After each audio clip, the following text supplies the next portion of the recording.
नमस्कार दर्शक बंधु आपण मानकु उत्कल जगत न्यूज चैनल को स्वागत। आपण जदि आम चैनल को प्रथम करी आछंती दया करी निश्चय चैनल को सब्सक्राइब करिवे एवं वीडियोटी भलो लागिले लाइक कमेंट शेयर करबा को भूलिबे नहीं जहा द्वारा प्रतिदिन नुआ नुआ अपडेट पाई परिबे। तो आउ देरी न करी चलंतु खबर ऊपर नजर पकाइबा। ऑनलाइन शॉपिंग रो सुविधा जगु दिन को दिन एहार चाहिदा बढ़ुछि। घरे बसी जिनिस किनिबार एही सहज उपाय लोकन को आकृष्ट करुछि, किंतु एहार फायदा उठाई ठकई करुवा लोके एबे ऑनलाइन शॉपिंग करुवा ग्राहकों को टार्गेट करुछंती। सरकार एही ठकईरु बंचिबा पई किछि गुरुत्वपूर्ण परामर्श दैछंती, जाहाकू पालन कले आपण निजकू सुरक्षित रखि परिबे। गृह मंत्रालय अधीन रे थिबा साइबर दोस्त नामक साइबर सुरक्षा जागरूकता प्रचार माध्यम रे सरकार एक पोस्टर शेयर करिसेंती।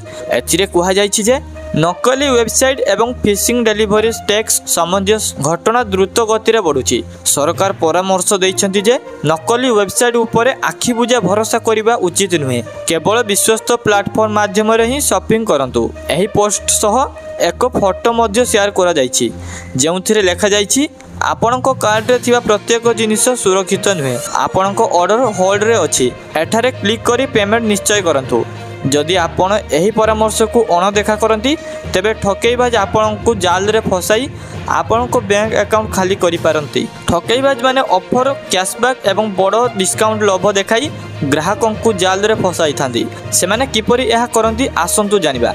ठकईबाज माने असल वेबसाइट परी देखा जाउथबा एक नकली वेबसाइट तैयारी करते। आपण ऑर्डर देई पेमेंट करबा मात्रे सही वेबसाइट गायब हो जाए। ठकईबाज माने आपणको टेक्स्ट किंबा ईमेल माध्यम रे जानती जे आपणको ऑर्डर होल्ड रे अछि एवं पेमेंट निश्चय करबा उचित। एही मेसेज रे एक लिंक पठा जाए, जहा ऊपर क्लिक कले आपण एक नकली वेबसाइट को चली जाती। सेठारे कार्ड विवरणी देबा मात्रे आपणको डाटा चोरी हो जाय थाए। सोशल मीडिया माध्यम रे लोभनीय ऑफर एवं डील सह विज्ञापन शेयर करा जाए। एही विज्ञापन रे एक लिंक थाए, जहा ऊपर क्लिक कले आपण अणजांचित वेबसाइट को चली जाती, जेउठारे आपणको तथ्य चोरी करा जाय आर्थिक क्षति करा जाए। ताहले ठकईरु बंचिबा पई कोन करिवे?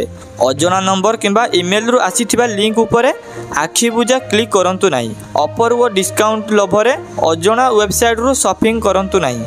जेउ वेबसाइट रु शॉपिंग करूछंती तार यूआरएल भल भाबरे जांच करंतु। किछि असुविधा देखा गले सतर्क हुअंतु। जदि आपणक सह ठकई होइथिबा जणा पड़े तेबे तुरंत 1930 जातीय हेल्पलाइन नंबर रे फोन करी अभियोग दायर करंतु। ऑनलाइन शॉपिंग करुवा समय रे सतर्क रुहंतु एवं सरकारक परामर्श को पालन करंतु, जहाँ आपनको ठकईरु सुरक्षा रखिबो।